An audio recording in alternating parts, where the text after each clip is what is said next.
military decoration that the President can bestow. The tradition of awarding this honor began during the Civil War, and many of those who received this medal have given their lives in the action that earned it. Years later, the story of his sacrifice humbles and inspires those who hear it. Looking back on his childhood in Patchogue, New York, you might say that Michael Murphy was born to be a Navy SEAL. SEALs get their name from operating by sea, air, and land. And even as a toddler, Michael could find his way through any obstacle when he was just 18 months old. He dived across the Navy's yard and dove into the swimming pool. By the time his frantic parents reached him, Michael had smoked to the other side with a big smile on his face. As he grew older, Michael learned to swim from one side of the nearby lake to the other, and he developed into a talented, all-around athlete. But beyond his physical strength, Michael Murphy was born with a powerful sense of right and wrong. This sense came from devoted parents who taught him to love his neighbor and defend those who do not defend themselves. Well, Michael took these lessons to heart. One day in school, he got into a scuffle sticking up for a student with a disability. It's the only time his parents ever got a phone call from the principal, and they couldn't have ever been prouder. Michael's passion for helping others led him to become a caring brother, a tutor, a lifeguard, and eventually a member of the United States Armed Forces. Michael's decision to join the military wasn't an easy one first. As a Purple Heart recipient during Vietnam, Michael's father understood the sacrifices that accompany a life of service. He also understood that his sons were prepared to make these sacrifices. As a graduate from Penn State Honors, Michael accepted a commission from the Navy and later set off for SEAL training. Fewer than a third of those who begin this intense training program graduate to become Navy SEALs. Yet, there was little doubt about the determined lieutenant from New York. And in 2002, Michael earned his Navy SEAL trident. Michael also earned the respect of his men. They remember him as a wisecracking friend who went by Mikey or Murph. And they remember an officer that respected their opinions. They remember a patriot who wore a New York City firehouse patch on his uniform in honor of the heroes of 9/11. On June 28, 2005, Michael gave his life for these ideals. While conducting surveillance on a mountain ridge in Afghanistan, he and 3 fellow SEALs were surrounded by a much larger enemy force. Their only escape was down the side of the road, and the SEALs launched a valiant counterattack while cascading from cliff to cliff. But as the enemy closed in, Michael recognized that the survival of his own men depended on calling back to the base for reinforcements.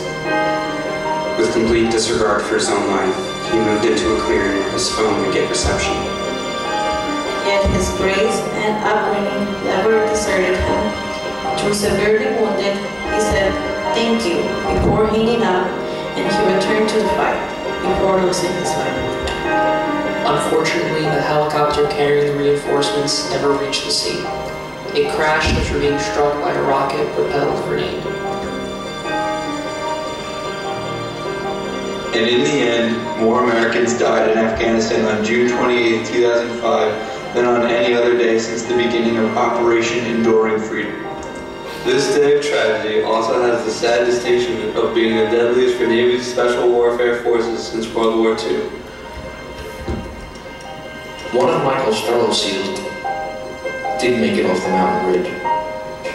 He was one of Michael's closest friends. Petty Officer Marcus Luttrell of Texas, while the riveting book called Lone Survivor put it this way. Mikey was the best officer I ever knew, an iron-souled warrior of colossal and almost unbelievable courage in the face of the enemy. For his courage, we award Lieutenant Michael Murphy the First Medal of Honor for combat in Afghanistan. And with this medal, we acknowledge a debt that will not diminish with time and can never be repaid. We are blessed to have mothers and fathers like Maureen and Dan Murphy, who raised sons of such courage and character. The President of the United States of America, in the name of Congress, takes pride in presenting the Medal of Honor to Lieutenant Michael P. Murphy.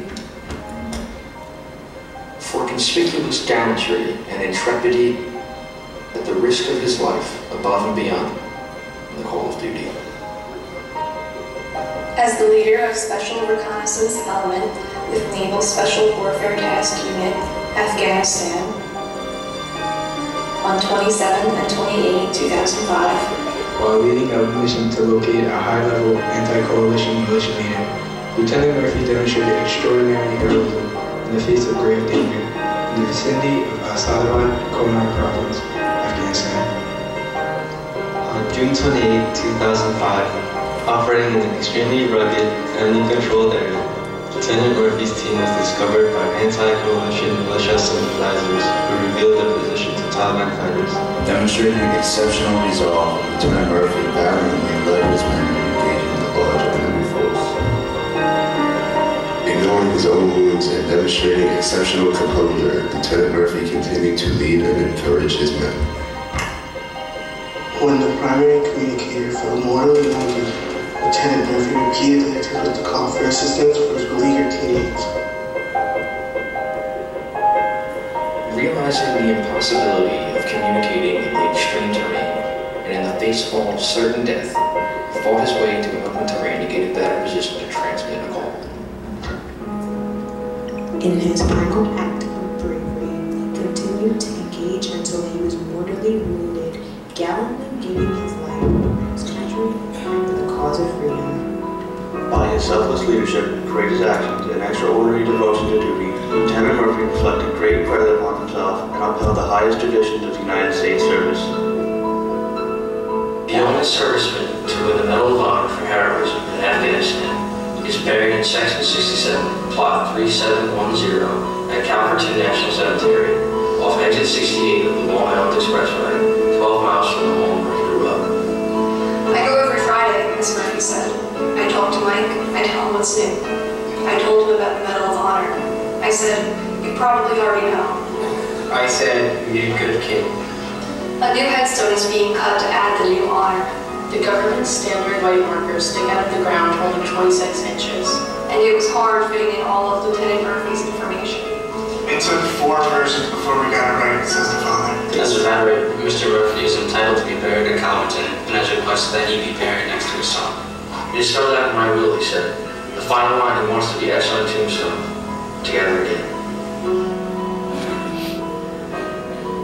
Oh, beautiful for spacious skies, for amber waves of grain, for purple mountain majesties above the fruited plain.